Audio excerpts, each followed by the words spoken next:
Hi everyone, welcome to Module 3, MAMP recognition. This is for your Fall 2020 Plant Immunity course. And today I'm going to be walking through flagellin perception as just an example for how pattern recognition receptors work and some of the downstream signaling components that are involved there. So flagellin was one of the first and the strongest MAMP to be identified in plants. So it produces very strong immune responses relative to some of the other known MAMPs that we have. And so we've learned a lot from this particular signaling system. But I wanted to just show you that pattern recognition receptors are more than just this particular receptor. There's many of them, and there's also different types of them. So in general, we have the receptor-like kinases, and we have the receptor-like proteins. So the difference between these groups is that there's a cytosolic kinase on these guys, whereas these guys do not have a kinase domain.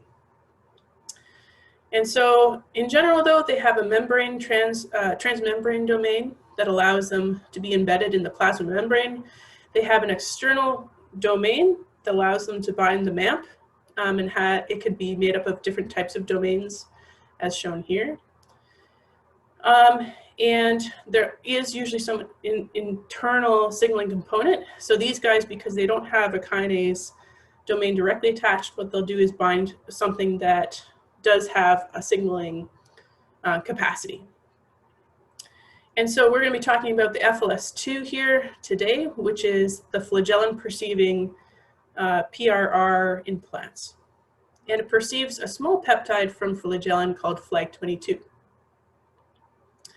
One other thing I wanted to say is that a lot of these, as you can see, have this LRR domain sticking out into the apoplast or outside of the plant cell. And leucine-rich repeat domain, that's what LRR stands for. And so a lot of these have been characterized and there's been a lot of focus of study on them. So because FLS2 is an LRR-RLK, it is actually a good example for some of these other PRRs as well. Okay, so how does flagellin perception happen? So at the plasma membrane, again, we have your FLS2 receptor, and it has its LRR domains, leucine-rich repeats arranged here. The way that they actually arrange themselves sort of forms a cleft, almost like a pocket.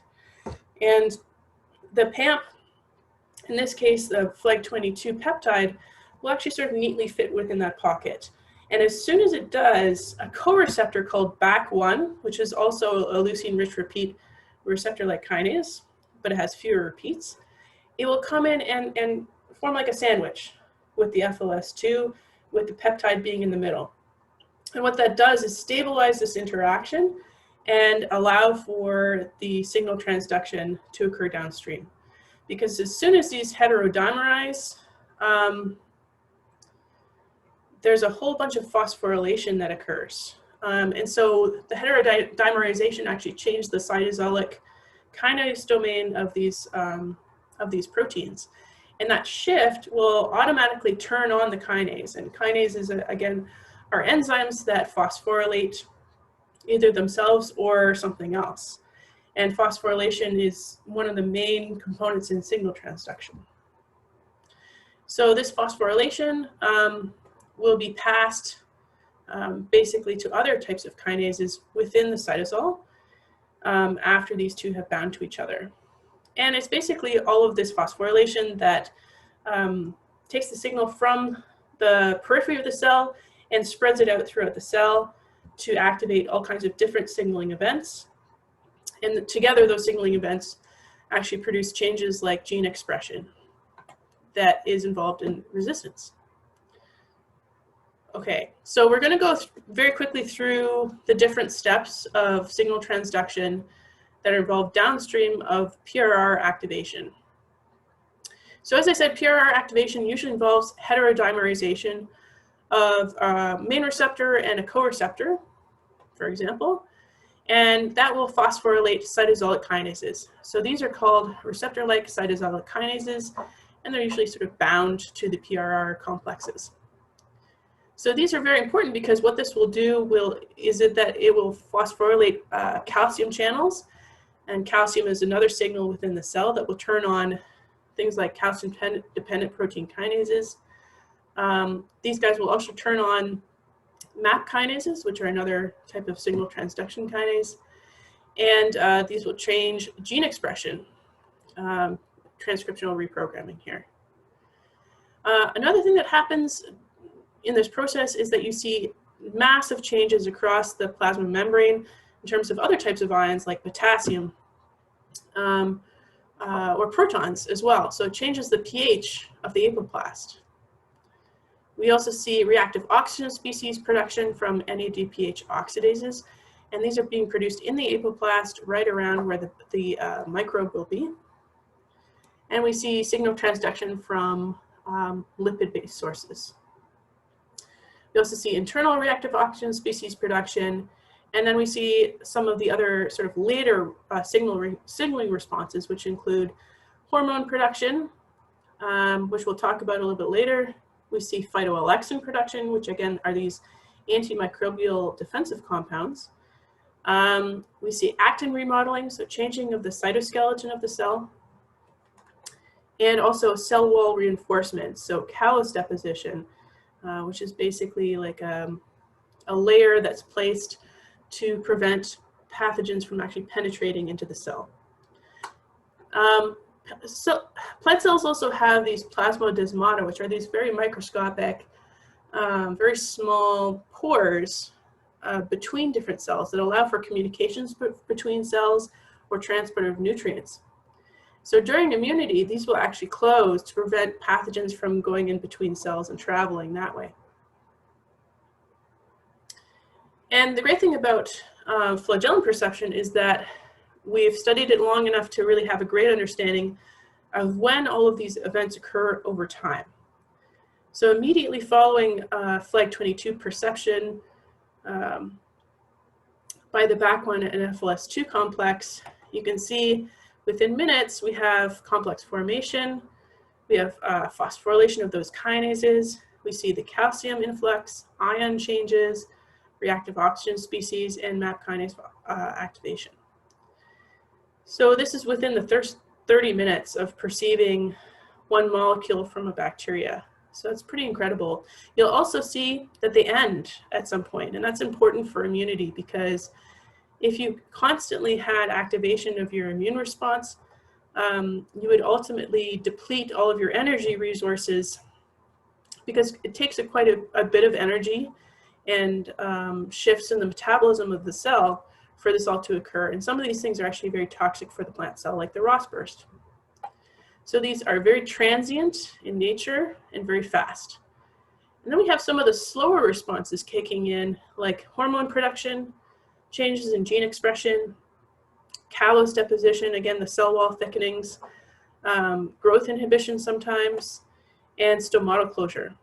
So stomatal closure is actually one of the few things that really seems to protect plants against pathogens. Some of these other things, for example, you can have resistance without having ROS production. So some of these things are strictly signaling as opposed to defense, but stomata closure is really important. So the reason for that is stomata are basically these openings or pores in the leaf that allow for gas exchange and photosynthesis, as you probably learned before. So, but they are natural openings and the plants cannot live without them. And so bacteria and fungi and omycetes have found ways of actually searching out those stomatal openings so that they can enter through them easily, and even sometimes they can open them up by injecting things like toxins. But when a plant is able to close its stomata within 3 or 4 hours, for example, of perceiving the presence of a bacteria, this actually does have a significant impact on reducing the amount of overall infection or even spread. All right, so there's a couple of things I just want to mention about all this, these processes. So as you can imagine, flagellum perception is only one of many signaling pathways that occur within the plant. You know, there seems to be tens at least of PRRs for each plant species. And so Now we're at a point in the field where we're trying to research what are the shared components between all of these different PRRs. Do they use all the same types of signaling kinases, for example? And in some cases, they actually rely on similar types of things. So BIC1, for example, is a cytosolic kinase that we're going to be seeing quite a bit, and seems to be involved in both chitin perception, which is a component from fungal cell walls, and flagellum perception. So BIC1 is also very, very key in turning on the RBHD, the ROS production, and the calcium influx. So it seems to be a central regulator, but a lot of these other kinases that are involved are very redundant, and there's many of them.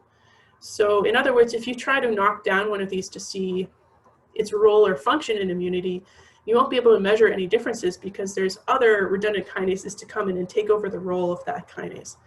So we're at a point now where we're trying to sort of tease all of that apart and use more complicated methods than just knocking out a single gene in order to understand what's the overlap between different PRRs. Another big area that's very hot right now is, again, the turnover and attenuation of PRR activation.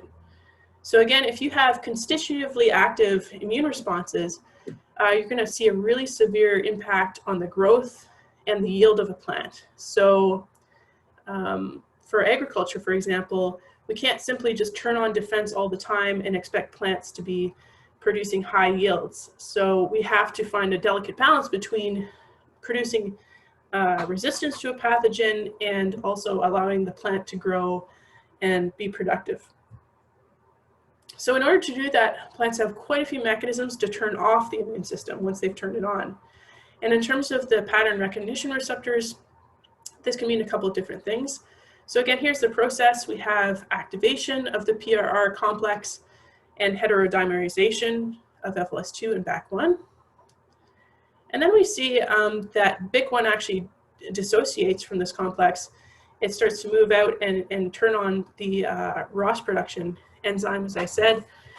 But we also see ubiquitination, which is involved in turning over the proteins within the cell. And that's very important for signaling. You need it for signaling, actually, but you also need it to turn over the BIC1 and make sure that it stops signaling at some point. So the same sort of idea occurs to the PRR, like the receptor and the co-receptor itself, where they get polyubiquitinated and they're actually endocytosed. And this endocytosis process is important for signaling. So you need it in order to have the full immune responses, but you also need it just to turn over and turn off the immune response.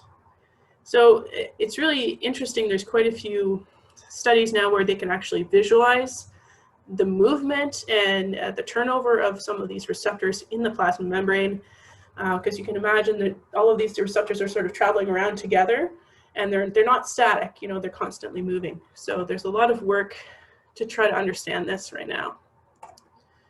The other thing to keep in mind is that, you know, we have a few very well characterized PRR complexes, but there's hundreds of these leucine-rich repeat receptor-like kinases or other types of receptors that are produced in plants. And we don't yet understand how all of them interact or what's sort of the complex that actually occurs in nature. So it's possible that there's multiple different receptors clustered together on the plasma membrane. There's some evidence to show that that's the case. So some people have used a systems biology approach, like this paper did, for example, to basically tease out what are all the interactions that could occur between these different receptor-like kinases. So they cloned all of the leucine-rich repeat receptor-like kinases, or LRR-RLKs, from Arabidopsis, and then they did pairwise interactions using the protein. So they had just basically looked at physical interactions between two different receptors, and then they put it into this network. So each line indicates a physical interaction between a node, which is a receptor-like kinase. And you can see, you can cluster them here. You can overlay some math and other types of data to basically classify them. Are these guys involved in hormone signaling? Are they involved in immunity? Are they involved in something else? And of course, these types of kinases are not just involved in immunity, they're also involved in growth and development. And sometimes they're involved in both. So it can be very complicated. But the other thing you can do is actually try to tease out which are the sort of central interactors. So here's BAC1. This is the co-receptor for FLS2. And actually it is a co-receptor for several of the PRRs that we might be talking about in this class. So it is a main interactor, and as such it's a bigger node here in this figure. Apex1 was actually discovered in this paper because it was so central to many different receptor kinases. And when they knocked it out, they found, I would say, a very subtle, but a significant impact on lots of different types of signaling responses in immunity. So this is, again, a good example of a systems biology approach and how we're sort of at a point where we understand the basics of plant immunity to some extent, but we don't really know how all the components fit together. And so that's what we're trying to do in the field right now.